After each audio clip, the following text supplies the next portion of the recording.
December 7th, 1941, 7:55 a.m. A torpedo rips through the hull of the USS Oklahoma. Then another. Then another. 5 torpedoes in less than 90 seconds. 429 men are sealed inside that ship as it rolls onto its side like a dying animal and sinks into the oil-black water of Pearl Harbor. Across the harbor, a single armor-piercing bomb finds the forward magazine of the USS Arizona. The explosion is so violent, it lifts the front of the ship out of the water. 1,177 men die in less than 9 seconds. Most of them never know what hits them. By 9 a.m. it is over. 4 battleships on the bottom. A 5th beached and burning. 3 more crippled. 188 aircraft destroyed before they ever leave the ground. 2,403 Americans dead. The most powerful naval base in the Pacific has ceased to exist as a fighting force in less than 2 hours. And somewhere in Washington, D.C., a 56-year-old rear admiral is sitting at a breakfast table with his wife. The radio is on in the next room. He does not know it yet, but within 9 days, the President of the United States will hand him the most terrifying job in the world. 28 admirals more senior than him will be passed over to find him. And the man chosen to save the United States Navy will be a man who once ran his very first ship aground. Don't forget to like, subscribe, and turn on notifications so you never miss our next video. Join us as we continue to uncover more incredible stories, historic events, and inspiring moments from the past. We're building a community of history lovers, and we'd love to have you with us. This is the story of Chester Nimitz, the wrong man, the only man, and the most extraordinary command decision in the history of the United States Navy. The attack on Pearl Harbor does not begin with explosions. It begins with silence. For weeks, an entire Japanese carrier strike force. 6 fleet carriers, 2 battleships, 9 destroyers, 3 submarines has been crossing the North Pacific in complete radio blackout. No transmissions, no signals, nothing. American intelligence has been tracking Japanese naval radio traffic across the Pacific, and suddenly, the most powerful carrier force Japan has ever assembled simply vanishes from the airwaves. The men in the monitoring stations write notes. They file reports. They pass them up the chain of command. Nobody panics. The prevailing assumption in Washington is that the Japanese will strike south toward British Malaya, toward the Dutch East Indies, toward the oil fields that Japan desperately needs. Not toward Hawaii. Not toward the most fortified American base in the Pacific. That would be suicidal. They are wrong. At 6 a.m. on December 7, 1941, 2 Army privates operating a mobile radar station on the north shore of Oahu pick up the largest radar return they have ever seen. A massive formation of aircraft 137 miles out closing fast. Private Joseph Lockard calls his duty officer. The duty officer tells him not to worry. A flight of American B-17S is expected from the mainland. It is probably them. Lockard hangs up the phone. He watches the blip on his screen get larger. He does not know he is watching 353 Japanese aircraft dropping out of the clouds above the most important naval base in the world, and that nobody, not a single person in authority, is looking up. The first wave hits at 7:55 a.m. The second wave follows at 8:54 a.m. And in less than 2 hours, the strategic balance of the entire Pacific War is shattered. But here is what the newspapers do not tell the American people. Here is what almost nobody understands in those first terrible days. The Japanese have just sunk an old navy. They have not touched the new one. 3 American aircraft carriers, the Enterprise, the Lexington, the Saratoga, are all at sea when the bombs fall. The fuel tank farm holding 4.5 million barrels of oil, enough to run the entire Pacific Fleet for a year and a half, is left completely untouched. The submarine base, the dry docks, the machine shops, the repair yards, all of them intact. The Japanese pilots have photographs of these targets. They see them, and they leave them alone because they have already achieved their objective, and they do not want to risk a third strike. It is a mistake that will cost them everything. But on the morning of December 7th, 1941, nobody is thinking about Japanese mistakes. Because the commander of the Pacific Fleet is standing at his office window above the harbor, watching his battleships die. And a spent .50 caliber bullet crashes through the glass and strikes him in the chest. Admiral husband Edward Kimmel, 59 years old, picks the bullet up off the floor. He turns it over once in his palm. He says quietly that it would have been merciful if it had killed him. He already understands what is coming. 10 days later, on December 17th, Admiral Kimmel is stripped of his command. His career is over, and Washington has a more urgent problem than blame. Japan is advancing. Wake Island is under siege. Guam has fallen. The Philippines are collapsing. The most important military command in America has no leader. And every senior admiral in Washington is looking at that command the way a man looks at a live grenade. The list of candidates begins with 28 names. 28 flag officers senior to the man Roosevelt will eventually choose. Each one is considered. Each one is set aside. Not because they refuse. Roosevelt never gives them the chance to refuse. He passes over them one by one because every senior name on that list carries a fingerprint on the disaster. This admiral recommended the policy of concentrating the fleet at Pearl Harbor. That one served as Kimmel's deputy. Another signed off on the pre-war Pacific deployment. Roosevelt is looking for a man without fingerprints. A man whose hands are clean. A man who was nowhere near Pearl Harbor when it burned. The name that keeps surfacing belongs to a man nobody is expecting. Chester William Nimitz is 56 years old. He holds 2 stars, Rear Admiral, the 4th lowest flag rank in the Navy. He does not run a carrier task force. He has never commanded a battle squadron in combat.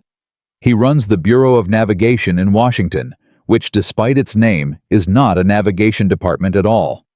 It is the personnel office of the entire United States Navy. He decides where officers are assigned. He approves promotions. He moves men around a chessboard of ships and stations day after day in a quiet building in Washington. He is, in the estimation of his rivals, a desk admiral, a bureaucrat in a blue uniform. But Chester Nimitz is something else entirely. He is a Texan from a small hill country town called Fredericksburg, a place so landlocked that the nearest ocean is hundreds of miles away. His grandfather was a former German sea captain who settled in the most landlocked corner of Texas and built a hotel shaped like a ship. Because he missed the ocean he would never see again. Chester Nimitz grew up listening to that old man talk about the sea. He entered the Naval Academy at 17 and graduated 7th in his class. He is a submarine man, a diesel engineer, a man who has spent his career mastering systems that other officers find unglamorous. Propulsion logistics personnel, the invisible machinery that keeps a Navy alive. He is also buried somewhere in his record in a file that his rivals do not yet know about a man who was once court-martialed. In May of 1908, a 23-year-old ensign named Chester Nimitz was handed his first command, the USS Decatur, a small destroyer of the Asiatic Fleet. He had been out of the Naval Academy for 3 years. He had never commanded a ship before. 2 months later, on July 7, 1908, Ensign Nimitz ran the Decatur aground on a mud bank in the harbor of Batangas in the Philippine Islands. He was court-martialed, found guilty of neglect of duty. He received a letter of reprimand, the lightest possible punishment, and was allowed to remain in the Navy. The conviction never came off his record. 33 years later, when his name begins to circulate in Washington as the possible new commander of the Pacific Fleet, it is still there, buried in the personnel files of the Bureau of Navigation. The same bureau that Chester Nimitz himself now runs, the man being considered to save the United States Navy from the worst defeat in its history, once sank his first ship in a harbor in the Philippines. And here is the extraordinary thing: he is the one who controls the files. On the morning of December 16, 1941, 9 days after the attack, and 1 day before Kimmel's relief will be announced to the public, Rear Admiral Chester Nimitz is at his desk when a message arrives. The Secretary of the Navy wants to see him immediately. He walks down the corridor in his blue uniform. The hallway is full of men moving fast, speaking too loudly. The country has been at war for 9 days, and the building has not yet learned how to be calm. Frank Knox, Secretary of the Navy, does not ease into it. He tells Nimitz directly, The Pacific Fleet needs a new commander. The President has chosen him. Nimitz says nothing for a moment. He asks one question. He asks when he should leave. The train pulls out of Union Station at 5 in the afternoon on December 19, 1941. Chester Nimitz is not wearing a uniform. Roosevelt has ordered him to travel in civilian clothes. The country is still in shock. The newspapers are hunting for someone to write about, someone to give the public a face to hang their hope on. Roosevelt does not want that face announced from a railway platform. He wants Nimitz to arrive at Pearl Harbor the way a doctor arrives at a bedside quietly without warning before anyone has time to argue. So Nimitz boards the train in a gray suit and a dark hat with a small leather suitcase. His wife Catherine sees him off without tears. They have been married 30 years. She knows what this is. In Washington, the men who do not believe in him are already talking. Admiral Ernest King, tall, severe, famously without humor, has spent the past week making a quiet study of Chester Nimitz. King has never run a carrier task force either. But King has political power, and political power in Washington. In December of 1941 is the only currency that matters. King's verdict is delivered to his staff, to the admirals who pass through his office, to anyone who will listen. The man Roosevelt has chosen to lead the United States Navy against the most aggressive military power in Asia is, in Ernest King's estimation, a clerk. King does not say this to the president. He says it everywhere else. The train rolls west. Nimitz reads dispatches at every stop. The news gets worse with every mile. Wake Island has fallen. Manila is being bombed. Off the coast of Malaya, Japanese aircraft have sunk 2 British capital ships, the Prince of Wales and the Repulse, in open ocean in a single afternoon. The proudest navy in the world has just lost 2 of its greatest ships to airplanes. No battleship, no matter how armored, how armed, how magnificent, can survive without air cover against an enemy that controls the sky. The lesson is written in fire on the surface of the South China Sea.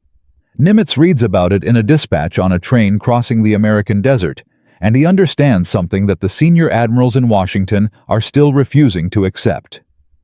The age of the battleship is over. He is on his way to take command of a fleet that does not know this yet. He arrives at Pearl Harbor at 7 in the morning on Christmas Day, 1941. He steps off the flying boat onto a dock still slick with fuel oil. He is still wearing his civilian suit. The harbor in front of him is a graveyard. The masts of sunken battleships stick out of the water at angles that no naval architect ever drew. The hull of the Oklahoma capsized floats upside down like a dead whale. The Arizona is gone. The water is black with oil and gray with ash. 18 days after the attack, parts of the harbor are still smoldering. A car is waiting. A young lieutenant holds the door open and is not sure whether to salute a man in civilian clothes. Nimitz takes off his hat. He gets into the car. He says nothing during the drive. What he sees through the window of that car on Christmas morning is not what the newspapers are printing. The photographs show the broken battleships. The newsreels show the fire and the wreckage. The country is being told again and again what was lost at Pearl Harbor. Chester Nimitz, alone in the back of that car, is one of the only men in America looking at what was not lost. The fuel tank farm holding enough oil to run the entire Pacific Fleet for a year and a half untouched. The submarine base untouched. 22 American submarines ready to sail. The dry docks, the machine shops, the cranes, the repair yards all intact. And every aircraft carrier in the Pacific, every single one, was at sea when the bombs fell. The Japanese have sunk an old navy. They have not touched the new one. On December 31st, 1941, the change of command ceremony is held. In any normal time, it would take place on the deck of a battleship, the flagship of the Pacific Fleet, the largest, proudest vessel in the harbor. There are no battleships available, so they hold the ceremony on the deck of a submarine. The USS Grayling, 1,400 tons, low and narrow in the water with a cold December rain blowing across her hull. The crew stands at attention on the wet steel. The new commander climbs the ladder onto the conning tower and turns to face them. He reads his orders aloud in a flat, quiet voice. He does not give a speech. He does not promise vengeance. He salutes the men. He climbs down. 7 minutes. A submarine commander taking command of a fleet destroyed by airplanes from the deck of a submarine because the surface ships are at the bottom of the harbor. His first decision shocks Washington. The staff officers who served under Kimmel, the men who were there on December 7th, are still at their desks, bags packed, expecting to be fired. The country wants blood. Nimitz calls them into his office on the morning of January 1st. He tells them plainly that any man who wants a transfer will have his full support, but he hopes none of them will leave. They know the theater. They know the enemy. They know what happened that morning in a way that no replacement from Washington ever could. Every single one of them stays. But here is what nobody in Washington yet understands.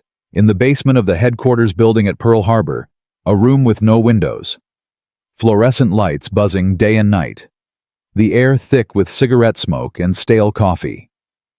There is a man who might already know where Japan is going to strike next. And what Chester Nimitz is about to find in that basement will either save the Pacific Fleet or destroy what is left of it. In Part 2, we go underground. We meet the strangest officer in the United States Navy, a man who works in a red velvet smoking jacket and carpet slippers, who has not seen the sun in 3 weeks, who is cracking the most secure military code in the world with 15% of the solution. And we watch him hand Chester Nimitz the most dangerous gamble of the entire Pacific War. In Part 1, we watched Chester Nimitz arrive at Pearl Harbor on Christmas morning 1941, standing in a civilian suit on a dock slick with oil, looking at a graveyard where a fleet used to be. 28 admirals were passed over to find him. His rivals called him a clerk. Ernest King called him a bureaucrat. And the most powerful man in the Pacific War, Admiral King himself, had already decided that Roosevelt had made a catastrophic mistake. But Nimitz had made his first move. He kept Kimmel's staff. Every man who was supposed to be fired stayed at his desk. Washington was furious. And somewhere in the basement of the headquarters building at Pearl Harbor, a man in a red velvet smoking jacket was cracking the most important military code in the world. Now here is what nobody tells you about the months that follow. Between January and May of 1942, the Japanese advance across the Pacific is so fast, so total, so overwhelming, that American strategists in Washington begin calculating not whether they can win the Pacific War, but how long it will take Japan to consolidate its new empire before a negotiated peace becomes the only option. Singapore falls in February. 100,000 British troops surrender to a Japanese force 1/3 their size. It is the worst defeat in British military history. Burma collapses in March. The Philippines are dying. In Washington, the question being asked behind closed doors is not how to defeat Japan.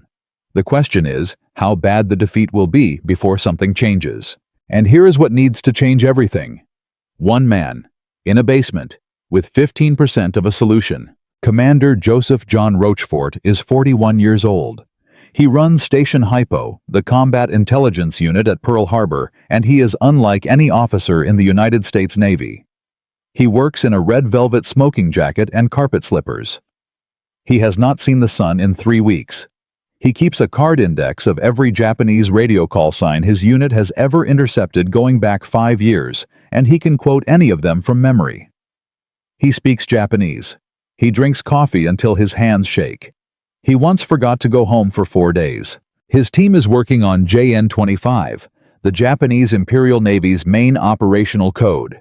It is a 5-digit super-encipherment system, one of the most secure codes ever constructed. Rochefort's team has cracked approximately 15% of it. 15% sounds like almost nothing. But in the language of military intelligence, 15% of the right code is enough to get men killed or to save them. Nimitz comes down into the basement in early January to meet him. The new 4-star admiral in a fresh khaki uniform descends a stairwell into a smoke-filled room full of men in bathrobes who have not slept properly in weeks. He shakes Rochefort's hand. He says simply that he has heard good things. He stays for an hour. He listens. What Nimitz decides in that hour is not tactical. It is not technical. It is personal. He decides to believe Rochefort. And that decision, that single act of trust in a strange man in carpet slippers, in a windowless basement, will determine whether the United States wins or loses the Pacific War. Because 3,000 miles away in Washington, there is another code-breaking unit, OP-20G, run by Commander John Redman and his brother, Captain Joseph Redman. The Redmans are well connected. They have the ear of Admiral King. They believe their analysis of Japanese intentions is superior to Rochefort's, in part because Rochefort outranks neither of them and refuses to defer to either of them. And the Redmans are telling King something very specific. The next Japanese offensive will target the American West Coast, or possibly the Aleutian Islands, or possibly Hawaii itself. They are certain of one thing: it will not be Midway. Rochefort is reading what he wants to read. Joseph Redman tells King's staff in a meeting in March of 1942. His unit is isolated. His methodology is unverified. We cannot base fleet movements on the analysis of one man working in a basement in pajamas. King listens. King has already decided that Nimitz needs closer supervision, and now his own intelligence apparatus is telling him that Rochefort, the man Nimitz has staked everything on, is wrong. Nimitz is informed of Washington's position in a cable that arrives on April 28, 1942. The cable is precise and devastating. Fleet movements based on station hypo analysis require prior approval from OP-20G in Washington. Rochefort's intercepts are to be cross-referenced and validated before any operational decisions are made. In practice, this means that if Rochefort's team identifies a Japanese target, Washington gets to decide whether to believe it. Nimitz reads the cable. He sets it down. He picks up the phone and calls Rochefort. "Tell me again," he says. "Where are they going?" Rochefort's voice on the other end is flat and certain. "Midway, Admiral. AF is Midway. They're moving the bulk of the combined fleet. 4 carriers minimum, possibly 6. The operation is scheduled for early June." "How confident are you?" There is a pause. Then, "I would stake my career on it." Nimitz is quiet for a moment. Then he says, "So would I." But Rochefort needs more than confidence. He needs proof that Washington cannot dismiss.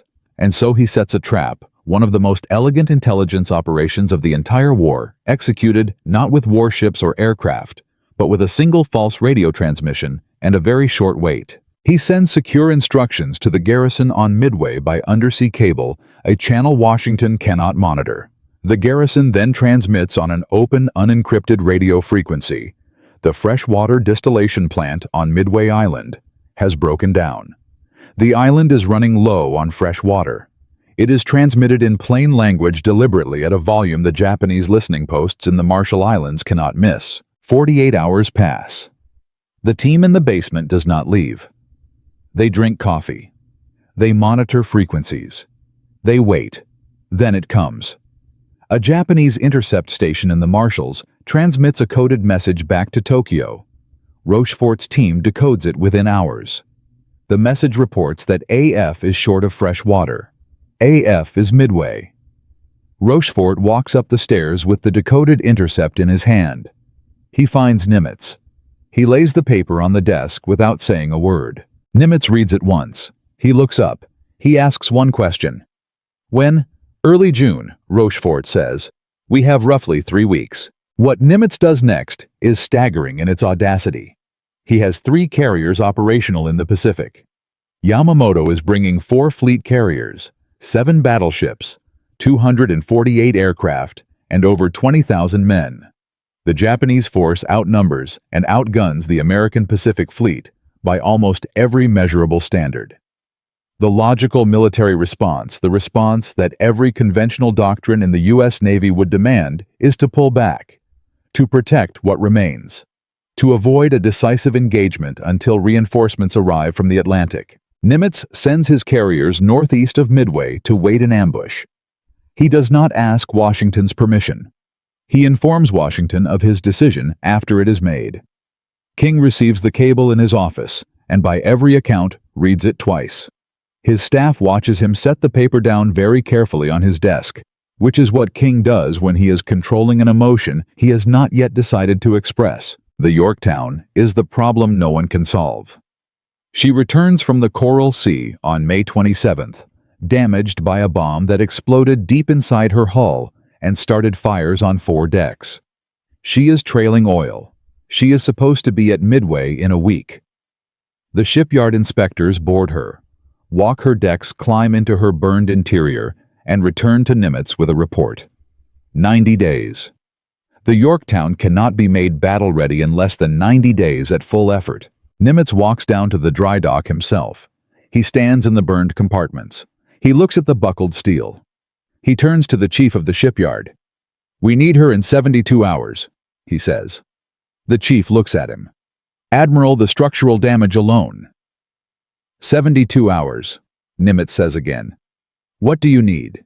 What follows is one of the most extraordinary feats of industrial improvisation in the history of naval warfare. 1,400 workers are pulled from every other job in the yard. Floodlights are rigged over the dry dock so work can continue through the night. Welders eat sandwiches at their stations. They sleep on the deck plates when they sleep at all. They do not patch the Yorktown properly. They do not fix everything. They fix enough. They seal the critical compartments, restore the boilers, reinforce the bulkheads that matter, and on May 30th, 72 hours after she limped into Pearl Harbor, the Yorktown sails under her own power into the Pacific, trailing a stripe of welders' sparks down her flank. She is not fully repaired. She is not supposed to survive another battle.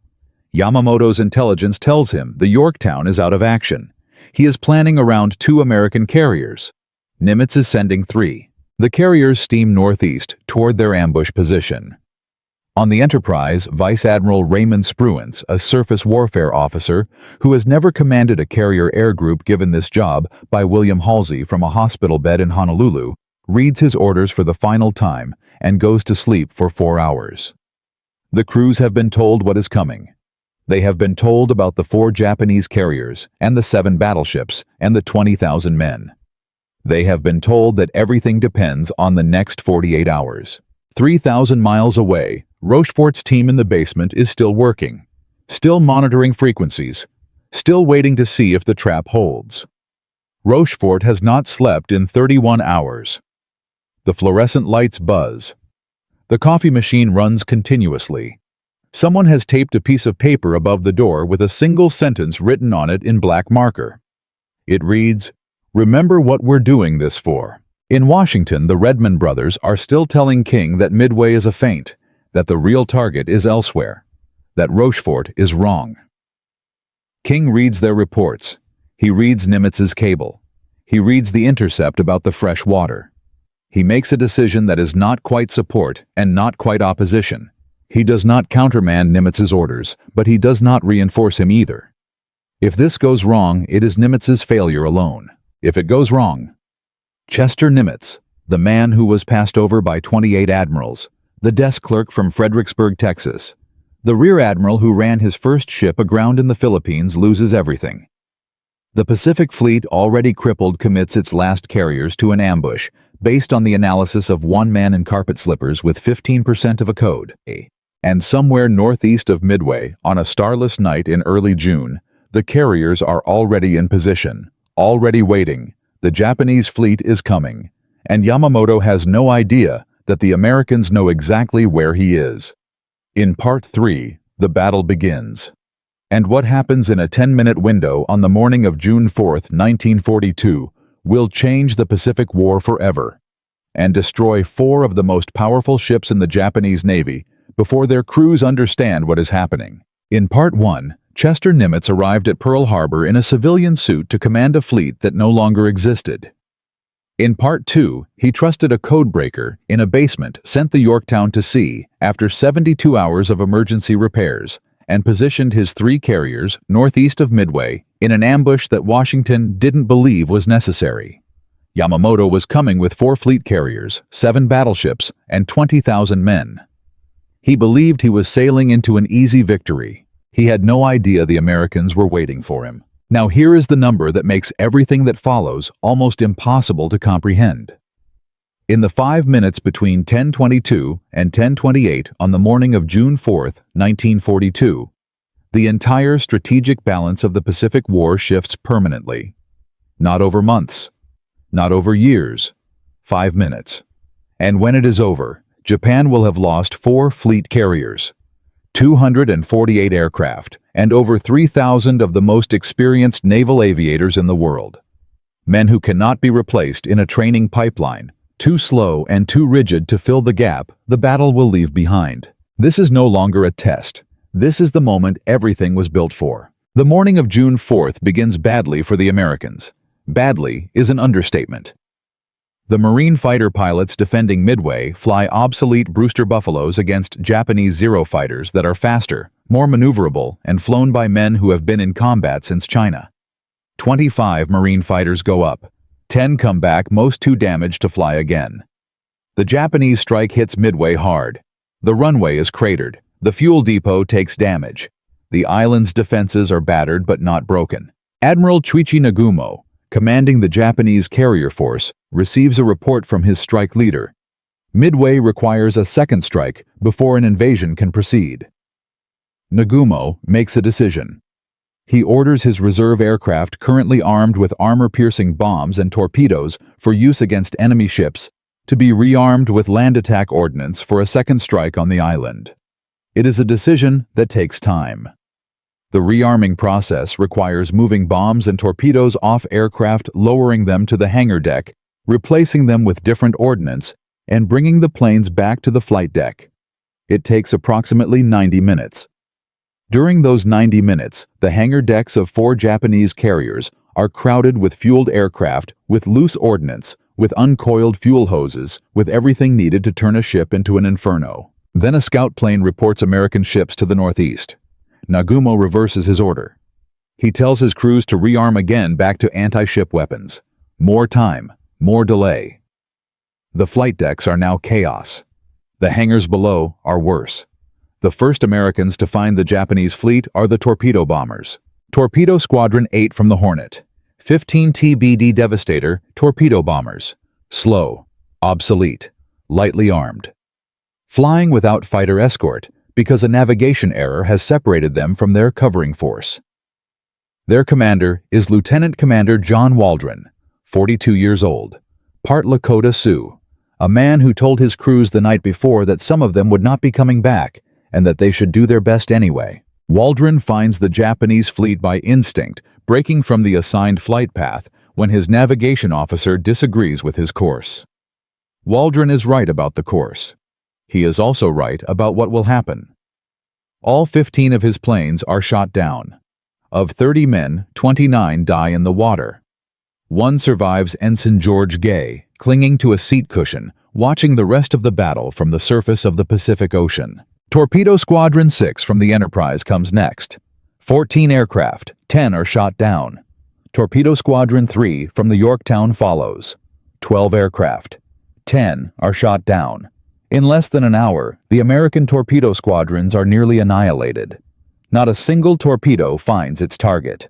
The Japanese Zero fighters have descended to sea level to deal with the wave-skimming devastators. They are fast, low lethal. They tear through the American formations with contemptuous efficiency. The sky above the Japanese carriers is empty. That is when Lieutenant Commander Wade McCluskey arrives. McCluskey leads the dive bomber squadrons from the Enterprise. He has been searching for the Japanese fleet for over an hour. His fuel gauges are dropping toward the point of no return. He is minutes from turning back when he spots far below the white wake of a single Japanese destroyer running northeast at full speed. He makes a decision that has no tactical justification beyond instinct.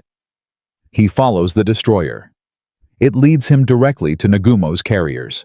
McCluskey's dauntless dive bombers climb to 12,000 feet and roll into their attack dives out of the sun.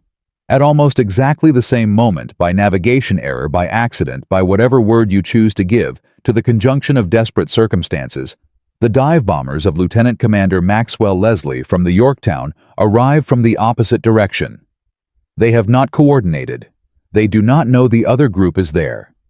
They arrive simultaneously from 2 angles at the worst possible moment for the Japanese and the best possible moment for the United States Navy. The Japanese combat air patrol is at sea level. The hangar decks are packed with armed and fueled aircraft. The flight decks are crowded with planes waiting to launch.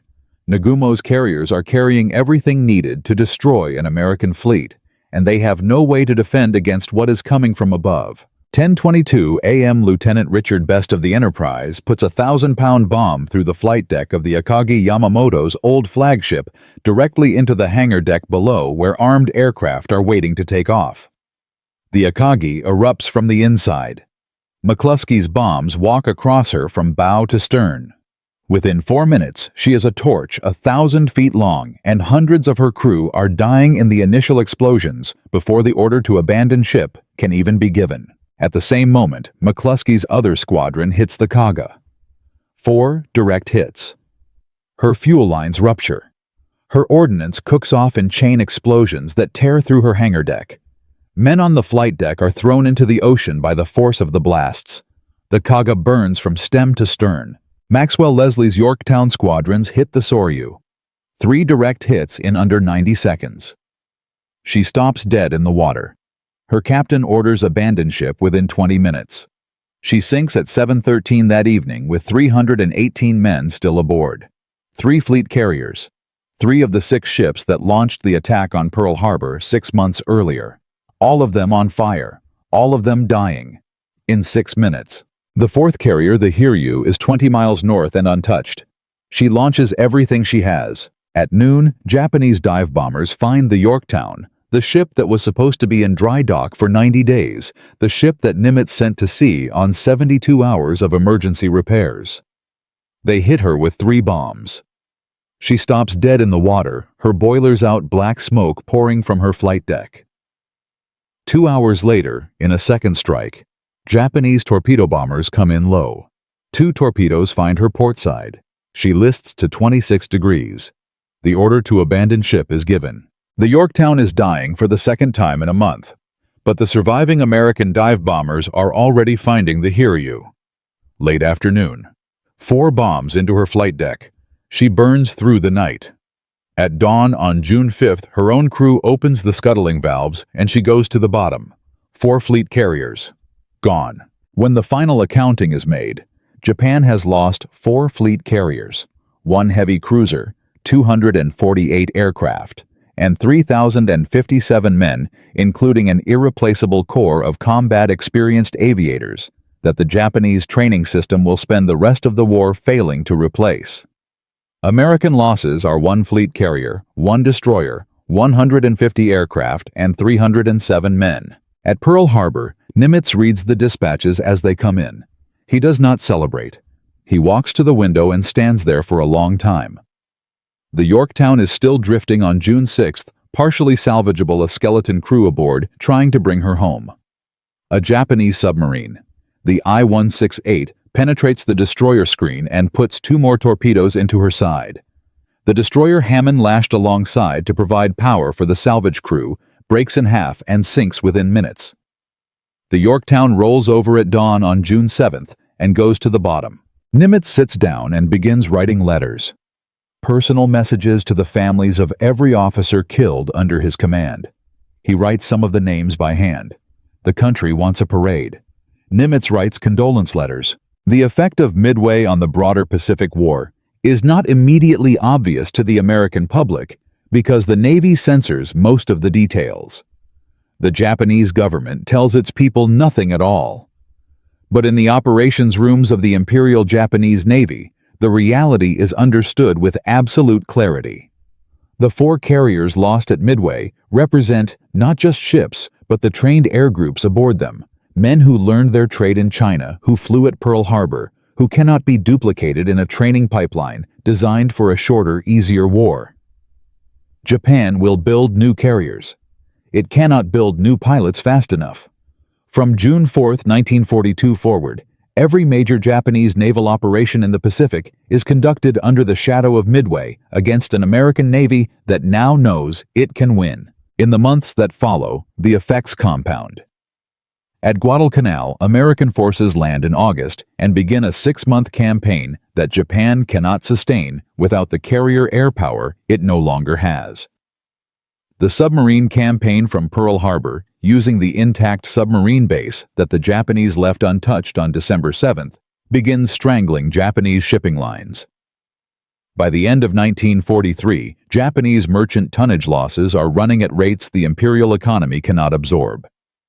The fuel, the steel, the rubber, the food that Japan needs to fight the war is going to the bottom of the Pacific aboard submarines based at the very facility that Yamamoto's pilots chose not to bomb. Rochefort's intercept, Nimitz's decision, the Yorktown's 72-hour resurrection, McCluskey's instinct to follow a destroyer's wake, Leslie's accidental perfect timing, the torpedo bombers who died without hitting a single target but who pulled the Japanese combat air patrol to sea level and left the sky above the carriers empty.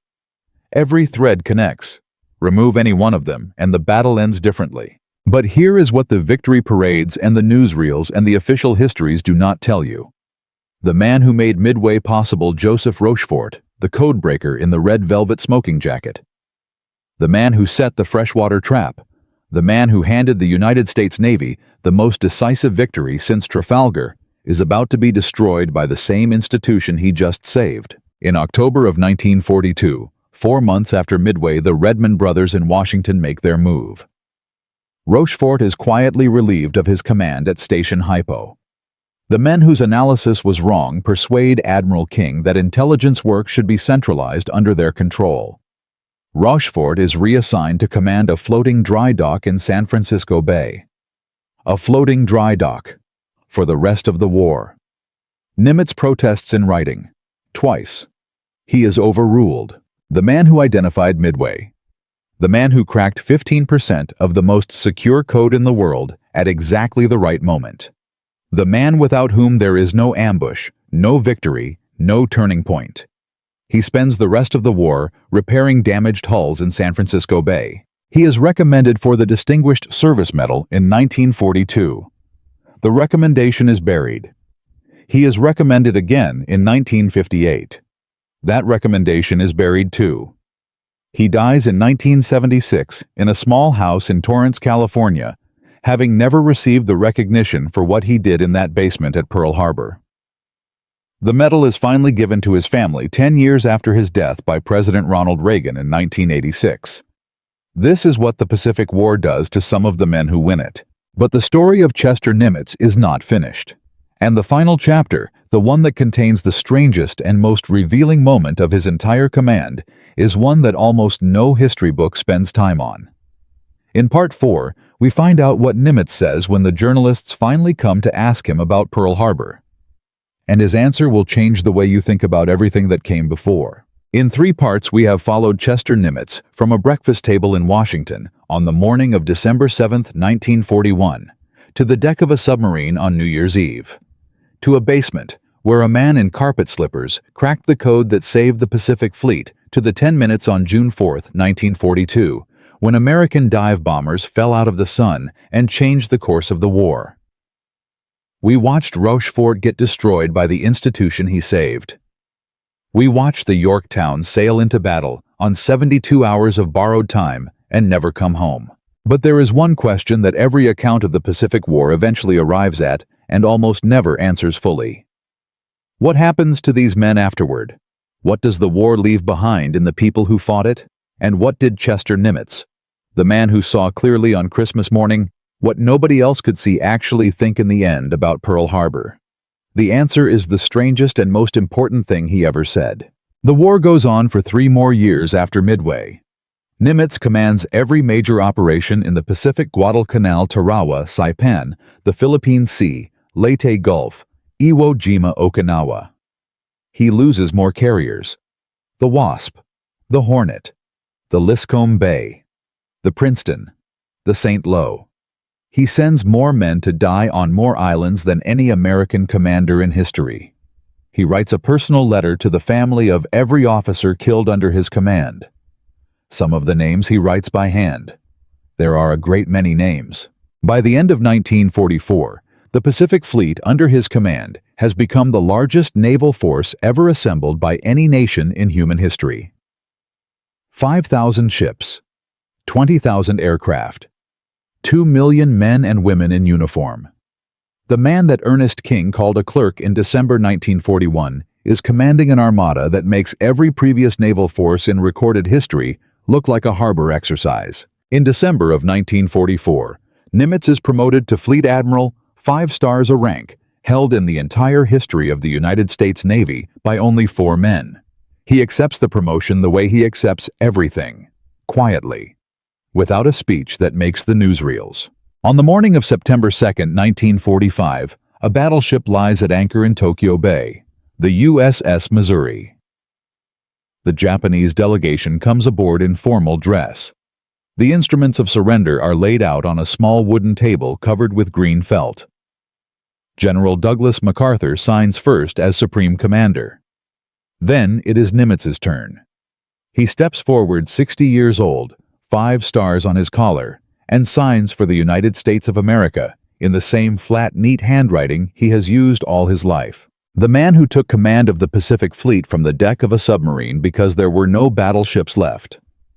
Ends the war on the deck of a battleship because there is no enemy left. He goes home to his wife Catherine. They have been writing letters to each other every week for 4 years, in the same careful handwriting on both sides. He returns to a house that has been quiet without him, and he sits in a chair, and for the first time in 4 years, he does not have a dispatch waiting. He is asked in the years that follow to write his memoirs. He declines. He is asked to consult on Hollywood productions about the Pacific War. He attends some and quietly corrects the errors without making a scene. He serves as Chief of Naval Operations until 1947, then retires to Berkeley, California, where he tends a garden and corresponds with the families of men who died under his command. He answers every letter personally. The journalists who come to interview him are always looking for the same thing: the dramatic quote, the triumphant summary, the fleet admiral's verdict on the war. What they get instead is a man who speaks carefully, who chooses his words as deliberately as he once chose his fleet dispositions, and who says things that are not what the interviewers expect. But no statement he makes is more unexpected or more revealing than what he says when they ask him about Pearl Harbor. His answer when it comes is not anger. It is not grief. It is not the condemnation of Kimmel or the triumphant narrative of American resilience that the journalists are expecting. Chester Nimitz tells them in the flat, quiet voice he has used all his life that Pearl Harbor was a mercy. He explains himself precisely. If Admiral Kimmel had known the Japanese were coming, he says he would have sailed out to meet them. That is what you do when the enemy comes to your harbor. You take your fleet to sea, and you fight. The battleships would have gone out slower than the Japanese carriers without air cover against an enemy that had already proved off Malaya what aircraft could do to a battleship in deep water. They would have been sunk in 2,000 fathoms. The crew's tens of thousands of men would have drowned. There would have been no rescue, no shallow harbor, no raised ships. Instead, at Pearl Harbor, the water was 40 feet deep. 6 of the 8 battleships sunk on December 7th were eventually raised, repaired, and returned to service. Some of them were anchored in Tokyo Bay on the morning of the surrender, watching the Japanese delegation sign the documents that ended the war. The men who would have drowned in the open Pacific were instead pulled from the harbor, treated, and sent back to fight. The disaster that ended one Navy, Nimitz says, created the conditions for the Navy that won the war. This is not a comfortable thing to say. It is not the kind of thing that fits easily on a memorial or into a speech at a veterans' dinner. It is the kind of thing that can only be said by someone who spent Christmas morning 1941 looking at a burning harbor and seeing with absolute clarity what was not burning. The fuel tanks, the submarine base, the dry docks, the carriers that were at sea, the new Navy invisible inside the wreckage of the old one. Whether anyone else could have seen that on Christmas morning 1941 is a question that has no answer. What we know is that Nimitz saw it, and that what he saw determined every decision he made in the 4 years that followed. The men around him have more complicated endings. Ernest King, who called Nimitz a clerk and spent a year waiting to be proven right, never fully recants. He is brilliant, severe, and correct about many things, and wrong about Nimitz, and he carries both facts to his grave. Halsey, the aggressive carrier admiral who was in a hospital bed during Midway, returns to command and makes several serious errors, later in the war errors that cost ships and men, and retires as a fleet admiral alongside Nimitz, his reputation more complicated than the newsreels suggest. Raymond Spruance, who commanded the carriers at Midway without ever having run a carrier air group, who was given the job by a sick man in a hospital gown, becomes widely regarded by historians as the finest operational naval commander of the entire Pacific War. He is quiet about it, which fits. Admiral Kimmel spends the rest of his life in the investigations that follow Pearl Harbor, 8 of them in total, trying to clear his name. He argues with some justification that he was not given intelligence that Washington possessed. He is not entirely wrong. He is also the man who kept his battleships clustered together in the harbor and did not order long-range air patrols to the north of Oahu. History holds both things simultaneously because that is what history does. Kimmel dies in 1968 still fighting. His family continues the effort after him. Joseph Rochefort commands his floating dry dock in San Francisco Bay until the end of the war. He does not complain. He does not campaign for recognition. He reads. He tends to the dry dock. He does his job the way he has always done his job, thoroughly, and without drama, in a setting that has no strategic importance whatsoever. He retires in 1953. He gives occasional interviews in which he is precise and modest and careful. He dies in 1976. The Distinguished Service Medal recommended for him in 1942, the year he handed the United States the most decisive naval victory of the Pacific War, is awarded to his family by President Ronald Reagan in 1986. 10 years after his death, 44 years after Midway. There is one more detail about Rochefort and Nimitz that almost no history book includes, because it is the kind of detail that is too quiet to make headlines. In the years after the war, when Nimitz was living in Berkeley and tending his garden and answering letters from the families of dead men, he wrote to the Navy Department more than once about Joseph Rochefort.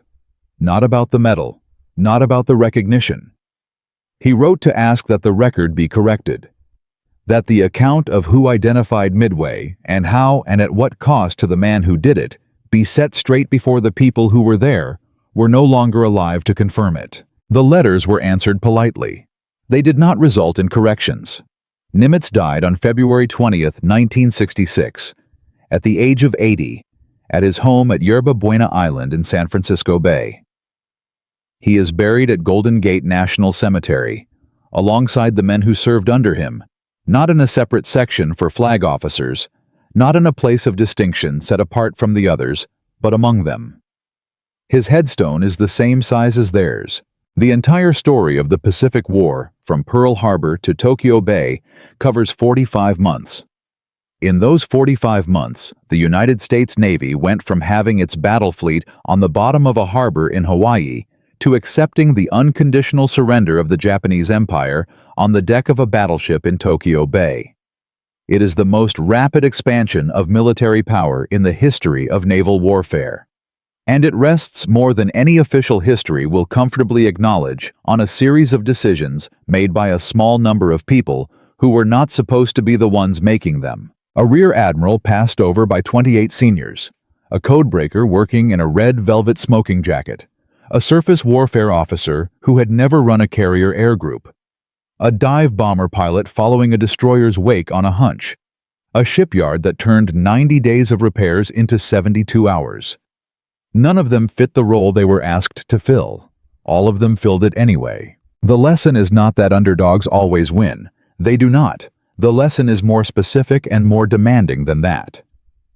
It is that in the moments when an institution has exhausted its conventional options, when the approved approaches have all failed, when the senior men are all compromised, when the fleet is on the bottom and the harbor is still burning. The question that matters is not who is most qualified by rank or by record. The question is, who can see clearly?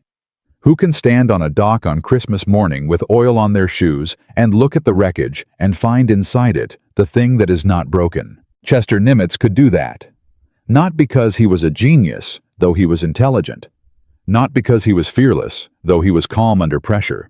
But because somewhere in 30 years of quiet, unglamorous service building, submarines training engineers signing personnel papers in a building in Washington, He had developed the capacity to look at what was actually in front of him, rather than what he expected to see. That capacity is rarer than courage. It is rarer than brilliance.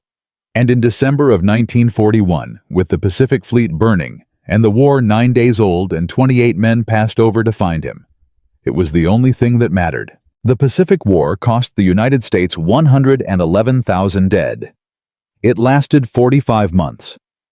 It was decided more than any single factor can account for in 10 minutes on the morning of June 4, 1942, set in motion by a man who saw opportunity in a disaster trust in a stranger, and 3 more days of time in a ship that everyone else had written off. History remembers the admirals who give the famous speeches. It forgets more often than it should the ones who write the letters by hand.